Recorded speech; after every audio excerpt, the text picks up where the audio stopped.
Hey, it's Amy. Welcome back to my channel. In today's video, I come back to my Women Runs the World series. I asked the question, should women train differently than male runners? This is a topic that I've really started to think about recently, especially as I'm almost finished my marathon coaching certification. So in this video, I'm going to briefly cover how the menstrual cycle affects females, how to use it to our advantage, nutrition, and a few other tips. Don't forget to hit the subscribe button and the bell icon so you get notified every time I upload a new video.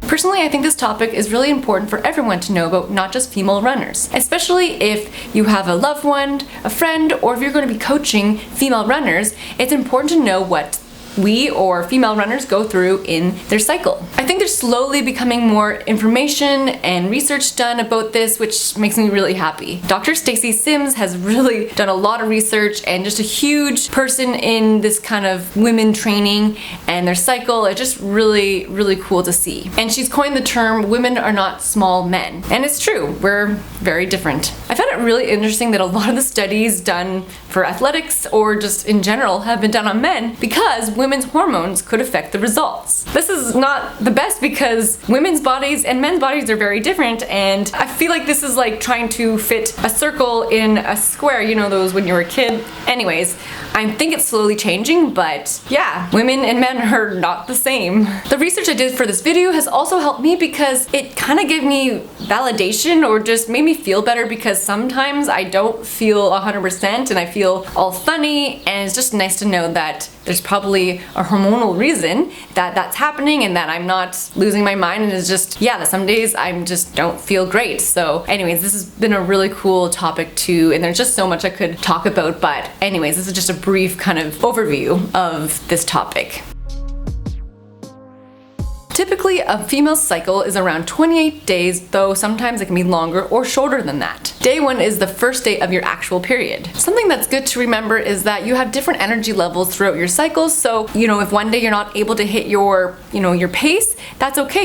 You're going through maybe a low energy time, so just not to be too hard on yourself. The first phase is the menstrual cycle. This is typically around 5 to 7 days of your actual period. During this time, your hormones are at their lowest level. Your white blood cells drop, and you can actually get sick because of this. Though, because your hormones are at their lowest level, it means you're more resilient to stress and that you may be able to hit some big workouts during this time. As well, you can recover a lot quicker. The menstrual phase is a good time to do some big strength training, some hard efforts that your body's just able to handle. However, every female responds differently, and some might have some effects that make them have low energy and might feel a little sluggish, but it doesn't mean because you're on your period that you can't do these big workouts. You might just have to adjust if you're not feeling the energy levels, but it's just important to know that you can still do big things even again during this time. Again, everyone is different, so if you're feeling like you have to take the intensity off, that's okay, but just know that your body is resilient and strong, and this is a good time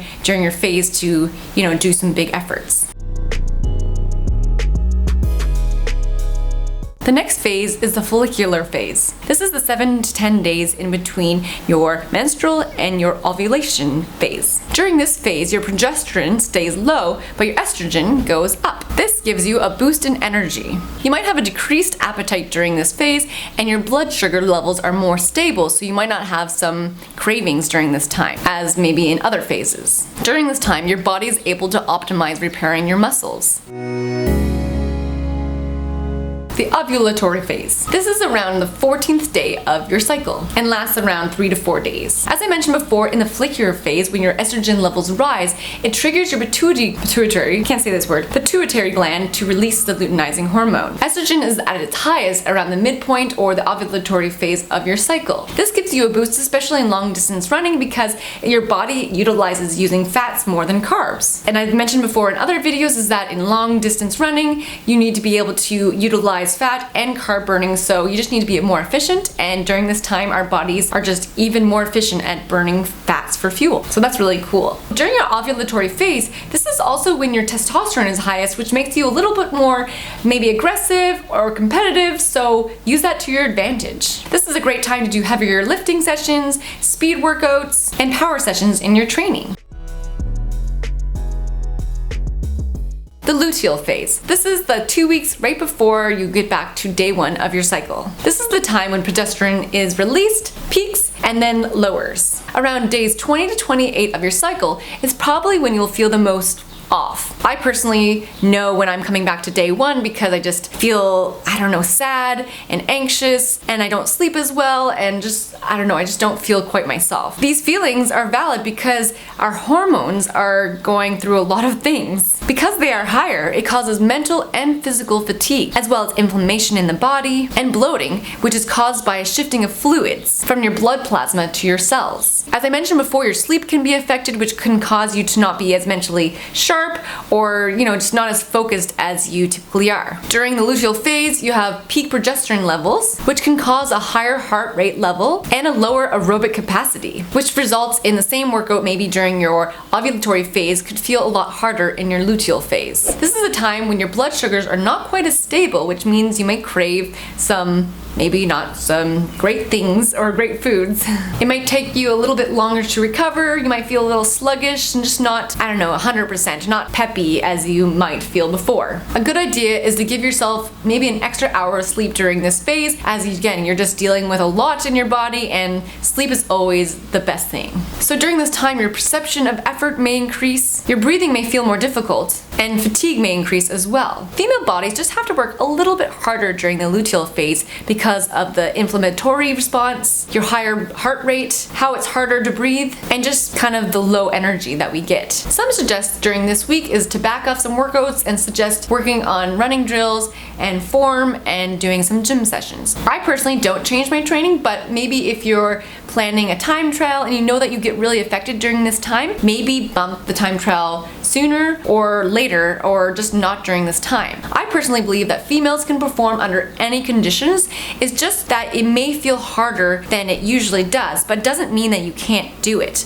You don't suddenly lose fitness during this time. It just means, again, your perceived exertion or perceived effort may seem a little higher than normal. I'm not doing this video to say that we have to change everything, but it's more for general knowledge and just to know that, what your body goes through, or female bodies go through this time in their cycle. Some might see having a period detrimental to your performance. However, not having your period is much worse. When you have one, it means you're healthy and adapting to the stress of training. As well, it also means that you're getting enough nutrients to support your health, training, and fitness. It also means you're probably sleeping well, your endocrine system is healthy, and your energy levels are balanced. When you don't have one, it actually can cause problems later on because your body takes the nutrients from your bones, so you could have a problem with bone density, irregular sleep patterns, and hormone dysfunction.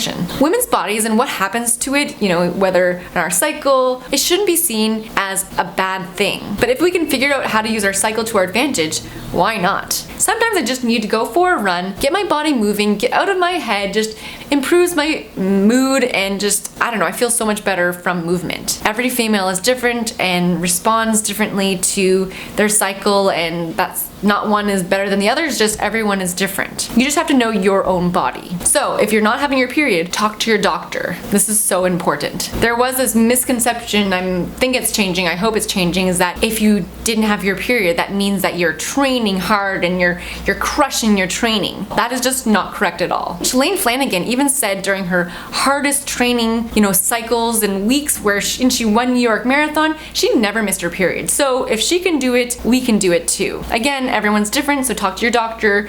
Maybe you need some help with this, but you should be getting it. Again, movement really helps, and it brings oxygen and blood circulation, and it just makes sense that it will help your symptoms and just help you feel better.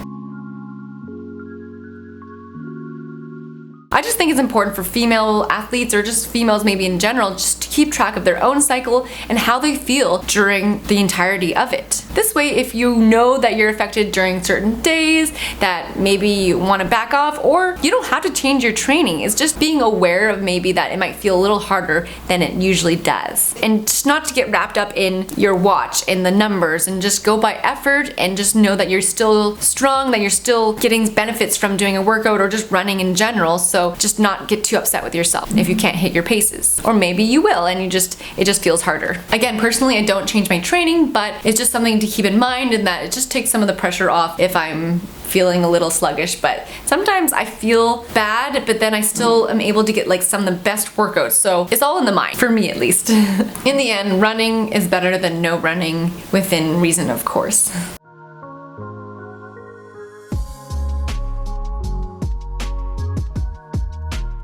found it very interesting during my research that women's body actually uses more fats than carbs typically. This means we don't have to replenish our carbs quite as much as men or male runners do. Though it's definitely very, very important to fuel before, during, and after your runs. It's just something to know that we use more fats than carbs. Very interesting. I didn't know that. Dr. Stacy Sims, who I've mentioned before, says that women should concentrate your carbs around your training. So if you're getting in your peak weeks of your training, you need to up your carbs, but also your protein as well during this time, so your body has the energy and also can recover too. I know there's some talk about doing fasted runs, and to be honest, I used to do some of my Saturday runs on an empty stomach and was okay, but I don't think I can do that anymore. Doing fasted runs as a female actually increases your cortisol levels, as well as poor adaptation, fatigue, depression, and even actually more fat on your body, which is, I think, what people are trying to do when they fasted run, but it actually kind of works against you. Very interesting. During the first 2 weeks of your cycle, your body is using its glycogen and blood glucose. I think the main thing is just that you want to be fueling your body, especially during this time, because you're able to do these bigger, harder efforts, and you need to have fuel for that and be able to recover from that. So you need to have enough protein and carbs. And when your estrogen level starts rising, you need to ingest more carbs because your body is working harder. One goal, especially for runners, not just female runners, but just runners in general, lose blood when they run, especially through their feet. I had no idea, but through your GI tract, a lot of things. So not only, during your menstrual phase, you're losing blood, but also just runners in general. So it's important to make sure you're getting enough iron in your diet, as well as vitamin B. Some foods that might help with this are lemon water, spinach, yogurt, cherries, avocado, and oatmeal. During your luteal phase, it's important to know your baseline, especially if you're going to perform or race during this time, and you need to increase your carbohydrates by 10 to 20 grams per hour. Again, our bodies are working just a little bit harder during this time, so we need to fuel accordingly. It's important to note that when females are in their high hormonal phase, that they lose more sodium. The threshold for sodium also adjusts, so women might actually have to remind themselves to drink, as you can't depend on your thirst cue to drink water or just fluids in general, which I thought was very interesting and kind of bad, especially, in warm weather and warm weather runs, that you just have to just remember to keep hydrating. It's recommended that you not just hydrate with water, but you're also hydrating with electrolytes with sodium in it during this phase, or the high hormone phase, also known as the luteal phase. It's also been recommended during the luteal phase that women ingest around 25 to 35 grams of protein at least 30 minutes after exercise, just to help them repair and recover. I know the luteal phase is really hard because I personally crave a lot of things, and I think just the best thing you can do is to surround yourself with healthy foods like fruit, avocado, nuts, seeds, things that will still fill you up and what your body needs. In this way, you'll be less tempted by packaged goods. It's so interesting because these healthy foods actually trigger the same response in your brain as the other foods, and they're way better for you. I'm not saying you can't have treats, but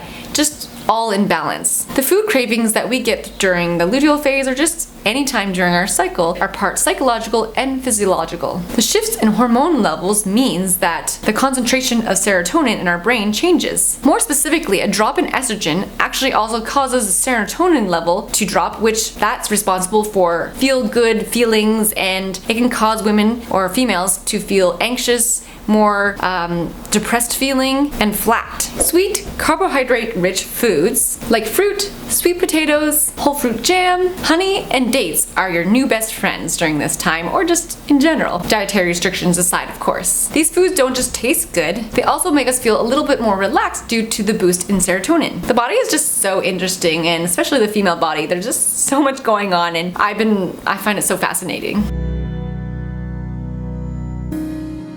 I think in general, if you're not feeling 100%, you can still do these big workouts. You might just have to go by perceived effort. Things might just feel a little harder, but that doesn't mean that you're not capable of doing it. And to not be too upset with yourself if you're not able to hit those numbers, and not saying you can't, but just maybe your energy levels and your body's just struggling to recover quick enough that you might just have to back your paces off. Endorphins like you get when you go for a run just help so much, especially if you're feeling off and sad, and honestly, it just helps me so much. So just know that running can help, and even if you don't feel 100% on the run, it's still very beneficial. Just because females go through a lot of hormonal changes and having a period doesn't mean that we're not capable of performing just as well as men, and we just go through a few different things, and we just have to be aware of what our body goes through. And if we can use it to our advantage, great. And you don't have to change your training, as I've said before, but I think it's just important to know your body and how you react. Last thing, if you're getting some cravings, maybe have a nap instead of snacking, as that might be just what your body is asking for, or you might just need a little bit more water. So